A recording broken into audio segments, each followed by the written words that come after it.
വേറ്റുവൻ P S C ടിപ്സിലേക്ക് എല്ലാവർക്കും സ്വാഗതം. Optometrist grade 2 Kerala P S C syllabus wise questions ആണ് നമ്മൾ ഈ ചാനലിലൂടെ ഡിസ്കസ് ചെയ്തുകൊണ്ടിരിക്കുന്നത്. റിഫ്രാക്ഷൻ ആൻഡ് റെറ്റിനോസ്കോപ്പി എന്ന ടോപ്പിക്ക് നമ്മൾ സ്റ്റാർട്ട് ചെയ്ത് വെച്ചതാണ്. അപ്പോൾ അതിൻ്റെ തന്നെ പാർട്ട് 2 ആണിന്ന്. അപ്പോൾ നമുക്ക് ക്വസ്റ്റ്യൻസ് നോക്കാം. First question: while performing retinoscopy at 1 meter with the motion of reflex indicates the patient will be options: A. hypermetropic, B. emmetropic, C. myopic less than 1 diopter, D. all of the above. റെറ്റിനോസ്കോപ്പിയുടെ basic ആയിട്ടുള്ള കാര്യങ്ങളാണ്. നമ്മൾ retinoscopy ചെയ്യുമ്പോൾ നമ്മൾ plain mirror വെച്ച് ചെയ്താലും അതുപോലെ നമ്മൾ റെറ്റിനോസ്കോപ്പ് വെച്ച് ചെയ്താലും നമുക്ക് എന്ത് കിട്ടും? റിഫ്ലെക്സ് നമ്മൾ നോക്കുന്നതിനനുസരിച്ച് റിഫ്ലെക്സിൻ്റെ മൂവ്മെൻറ്റ് ഉണ്ടാവും.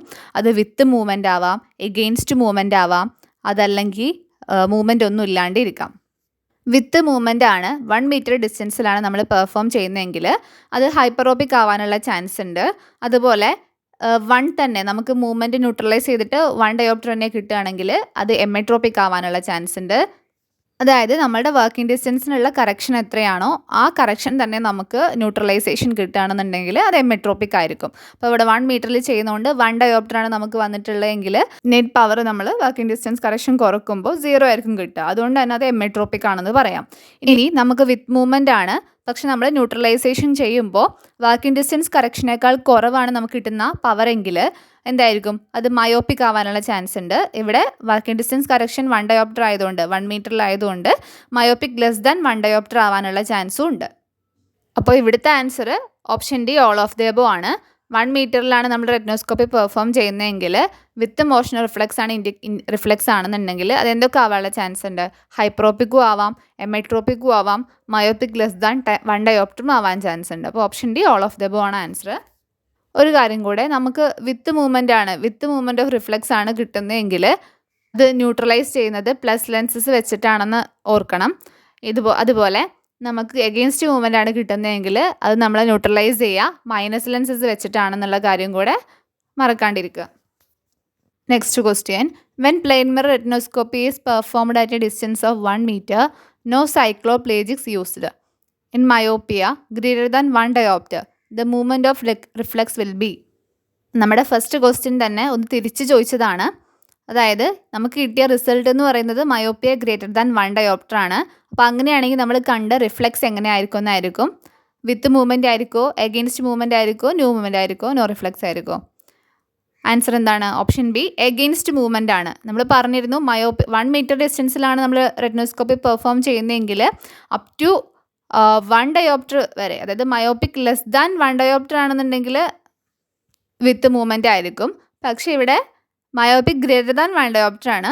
അപ്പോൾ എന്തായാലും നമ്മുടെ റിഫ്ലെക്സ് എഗെയിൻസ്റ്റ് മൂവ്മെൻ്റ് ആയിരിക്കും. അപ്പോൾ option B against movement. Next: while performing retinoscopy with dilated pupil if central and peripheral shadow seen it is important to neutralise which shadow? Options: A central, B peripheral, C both of these, D none of these. ഇതിൻ്റെ answer എന്താണ്? നമുക്ക് ചില കേസുകളിൽ retinoscopy perform ചെയ്യുമ്പോൾ ഉണ്ടാകുന്ന ഒരു ഡിഫിക്കൽട്ടാണ് central ഷാഡോയും peripheral ഷാഡോയും ചിലപ്പോൾ different movement ആയിരിക്കും. സോ അങ്ങനെയാണെന്നുണ്ടെങ്കിൽ നമ്മൾ ഇമ്പോർട്ടൻ്റ് ആയിട്ട് ന്യൂട്രലൈസ് ചെയ്യേണ്ടത് സെൻട്രൽ ഷാഡോ ആണ്. ഓപ്ഷൻ എ സെൻട്രൽ ഷാഡോ ആണ് answer. Next question: while doing retinoscopy, if the distance between patient and examiner is decreased, the distance correction needed will be. Options: A increase, B decrease, C remain same, D none of these. ഇതിൻ്റെ answer എന്താണ്? ഇതിൻ്റെ answer option A increase ആണ്. അതെങ്ങനെയാണ് വരിക? ഞാനൊരു example പറയാം. ഇപ്പം നമ്മൾ 1 മീറ്റർ ഡിസ്റ്റൻസിലാണ് റെറ്റിനോസ്കോപ്പി പെർഫോം ചെയ്യുന്നതെങ്കിൽ നമുക്കറിയാം അതിൻ്റെ വർക്കിംഗ് ഡിസ്റ്റൻസ് കറക്ഷൻ എന്ന് പറയുന്നത് 1 ഡയോപ്റ്റർ തന്നെയാണ്. ഇത് നമ്മൾ എന്ത് ചെയ്യുക? ഡിസ്റ്റൻസ് കുറക്കുക, പേഷ്യൻറ്റിൻ്റെയും നമ്മൾ എക്സാമിനറിൻ്റെയും ഡിസ്റ്റൻസ് കുറക്കുക. അതായത് 1 മീറ്ററിന് പകരം നമ്മൾ ഒരു 1/2 മീറ്റർ അല്ലെങ്കിൽ 50 സെൻറ്റിമീറ്ററിൽ ഇരുന്നിട്ടാണ് നമ്മൾ റെറ്റിനോസ്കോപ്പി പെർഫോം ചെയ്യുന്നതെങ്കിൽ നമ്മൾ ഇതിൻ്റെ 50 സെൻറ്റിമീറ്ററിൻ്റെ റെസിപ്രോക്കൽ എടുത്താൽ അല്ലെങ്കിൽ അരയുടെ റെസിപ്രോക്കൽ എടുത്താൽ നമുക്ക് എന്താ കിട്ടുക?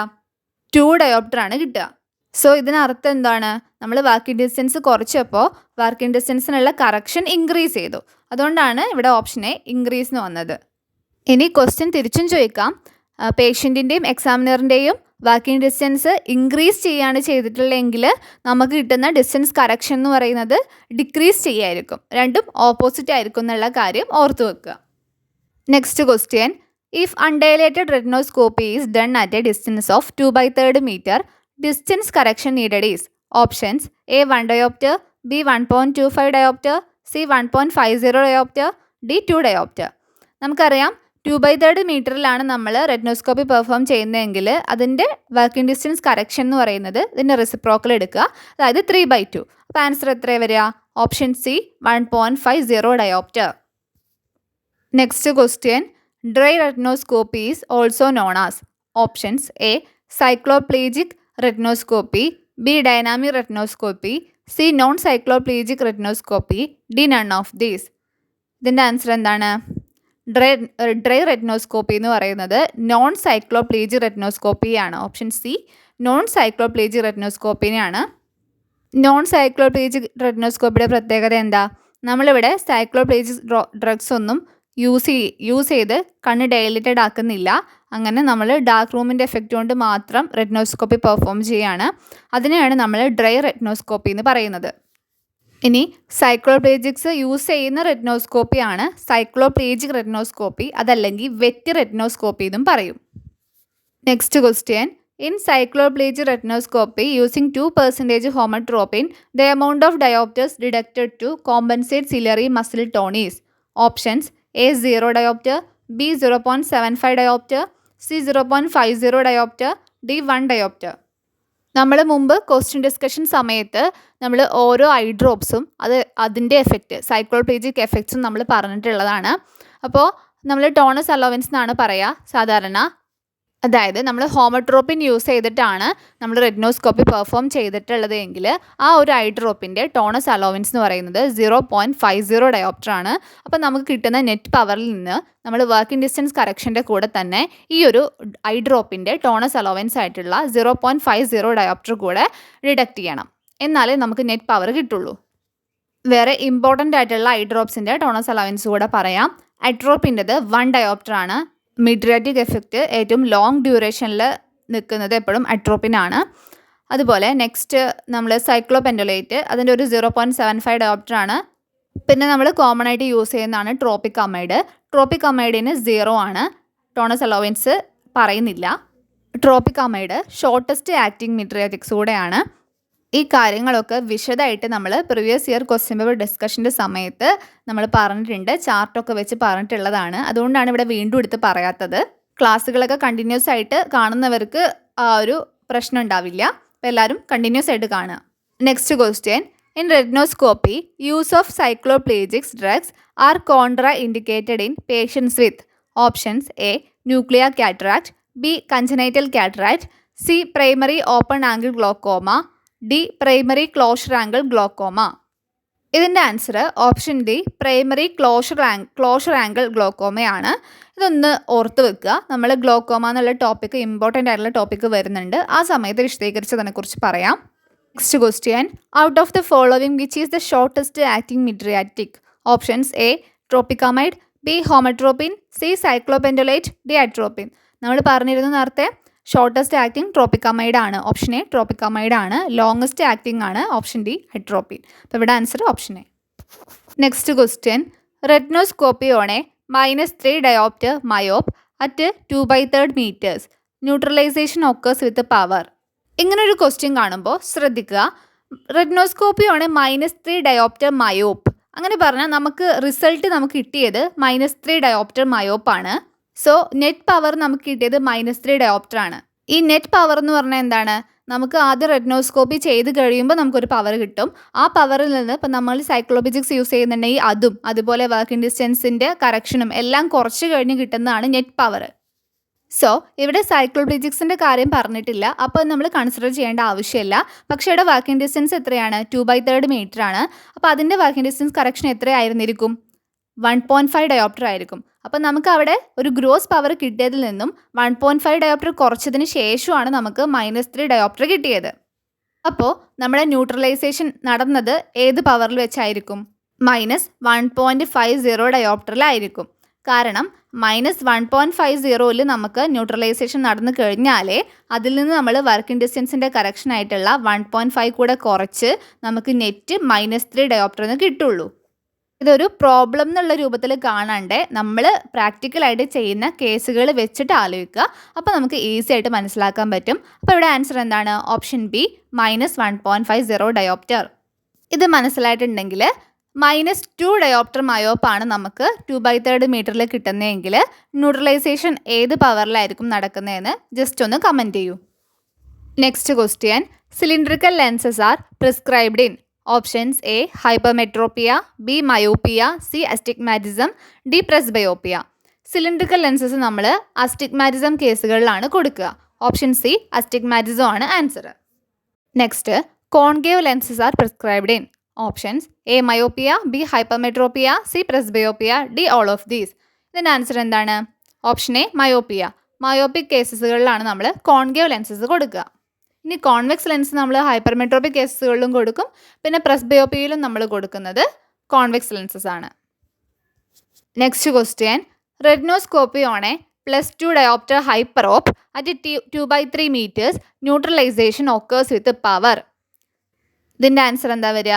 നേരത്തെ ക്വസ്റ്റ്യനിൽ നമുക്ക് മയോപ്പിൻ്റെ കാര്യമായിരുന്നു. ഇവിടെ നമുക്ക് നെറ്റ് പവറായിട്ട് കിട്ടിയിട്ടുള്ളത് +2 ഡയോപ്റ്റർ ഹൈപ്പറോപ്പാണ്. അങ്ങനെയാണെങ്കിൽ ഈ നെറ്റ് പവർ +2 കിട്ടണമെന്നുണ്ടെങ്കിൽ നമ്മുടെ ന്യൂട്രലൈസേഷൻ പവർ എത്രയായിരുന്നിരിക്കണം? നമ്മുടെ വർക്കിംഗ് ഡിസ്റ്റൻസ് കറക്ഷൻ കൂടെ കുറച്ചിട്ടാണ് ഈ +2 കിട്ടുന്നതെങ്കിൽ നമ്മുടെ ന്യൂട്രലൈസേഷൻ പവർ എന്ന് പറയുന്നത് ഈ 1.5 എന്ത് ചെയ്യുക? അതിൻ്റെ കൂടെ കൂട്ടുക. അപ്പോൾ +2 + 1.5 + 3.5 നമുക്ക് +3.5 നമ്മുടെ ന്യൂട്രലൈസേഷൻ നടന്നു കഴിഞ്ഞ് അതിൽ നിന്ന് വർക്കിംഗ് ഡിസ്റ്റൻസിനുള്ള കറക്ഷൻ 1.5 കുറച്ചിട്ടാണ് നമുക്ക് ലാസ്റ്റ് +2 ഡയോപ്റ്റർ എന്നുള്ള പവറിലേക്ക് നമ്മൾ എത്തുന്നത്. അപ്പോൾ ഇവിടുത്തെ ആൻസർ എന്താ വരിക? Option A +3.50. ഇത് കൺഫ്യൂഷൻ ആവരുത്. ഹൈപ്രോപ്പിൻ്റെയും മയോപ്പിൻ്റെയും കേസ് വരുമ്പോൾ കൺഫ്യൂഷൻ ആവാണ്ടിരിക്കുക. കറക്റ്റ് ശ്രദ്ധിച്ച് ചെയ്യുക. ജസ്റ്റ് നമ്മൾ പ്രാക്ടിക്കലായിട്ട് ചെയ്യുന്ന കാര്യം ഒന്ന് ഓർത്താൽ കിട്ടാവുന്നേ ഉള്ളൂ. ഇനി +3 ഹൈപ്രോപ്പ് ആണെന്നുണ്ടെങ്കിൽ 2/3 മീറ്ററിലാണെന്നുണ്ടെങ്കിൽ ന്യൂട്രലൈസേഷൻ നടക്കുന്നത് ഏത് പവറിലായിരിക്കും? കമൻറ്റ് ചെയ്യും. Next question, the spherical equivalent of A lens with power +2 dioptre bar +1 DC is. ഇങ്ങനൊരു പവർ തന്നു, എന്നിട്ട് നമുക്ക് സ്ഫെറിക്കൽ ഇക്വാലൻറ്റ് കാണാൻ പറഞ്ഞാൽ എങ്ങനെയാണ് ചെയ്യുക? സ്ഫെറിക്കൽ ഇക്വാലൻറ്റ് എന്ന് പറയുന്നത് എന്താണ്? സ്ഫെറിക്കൽ പവർ പ്ലസ് അതിൻ്റെ കൂടെ സിലിണ്ടർ പവറിൻ്റെ ഹാഫും കൂടെ കൂട്ടുന്നതാണ്. അപ്പോൾ ഇവിടെ എത്രയാണ് വരിക? +2 പ്ലസ് സിലിണ്ടറിൻ്റെ ഹാഫ് അര +0.50. അപ്പോൾ ടോട്ടൽ +2.50 വരും. ഓപ്ഷൻ ബി +2.50 ആണ് answer. Next question, the spherical equivalent of A lens with power +2 bar -2 DC is. ഇതിൻ്റെ ആൻസർ എന്താ വരിക? നമുക്കറിയാം ഇവിടെ സ്ഫെറിക്കൽ ഇക്വാലൻറ്റ് എന്ന് പറയുന്നത് സ്ഫിയർ പാർട്ട് എന്താണ്? +2 ആണ്. പക്ഷേ സിലിണ്ടർ പാർട്ട് -2 ആണ്. അപ്പോൾ അതിൻ്റെ പകുതി എടുക്കുമ്പോൾ -1 ആണ് വരിക. സോ ആഡ് ചെയ്യുമ്പോൾ +2 - 1 = എന്ത് വരും? +1 വരും. അപ്പോൾ ഇവിടെ ആൻസർ +1 ആണ്. ശ്രദ്ധിക്കുക, സിലിണ്ടർ പാർട്ട് മൈനസ് ആണോ പ്ലസ് ആണോ എന്ന് നമ്മൾ ചെയ്യുമ്പോൾ ശ്രദ്ധിക്കണം. അപ്പോൾ ഇവിടെ ടോട്ടൽ നെറ്റ് സ്ഫെറിക്കൽ ഇക്വാലൻ്റ് എന്ന് പറയുന്നത് എത്രയാണ് വരിക? +1 ആണ് വരിക.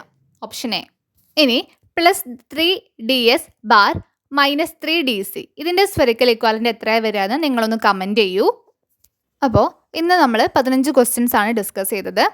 നമ്മൾ ഇതിൻ്റെ ഒരു ക്ലാസ്സും കൂടെ ഉണ്ടാവും, റിഫ്രാക്ഷൻ റെറ്റിനോസ്കോപ്പി എന്ന് പറഞ്ഞ ടോപ്പിക്കിൽ നിന്നും. ഇത് അത്യാവശ്യം ഇതിൽ ഒരുപാട് കാര്യങ്ങൾ ഉൾക്കൊള്ളുന്നുണ്ട്. സോ നമുക്കൊരു ക്ലാസ്സും കൂടെ ഉണ്ടാവും. അപ്പോൾ എല്ലാവരും സപ്പോർട്ട് ചെയ്യുക. ക്ലാസ്സുകൾ കണ്ടിന്യൂസ് ആയിട്ട് തന്നെ കാണുക. Thank you.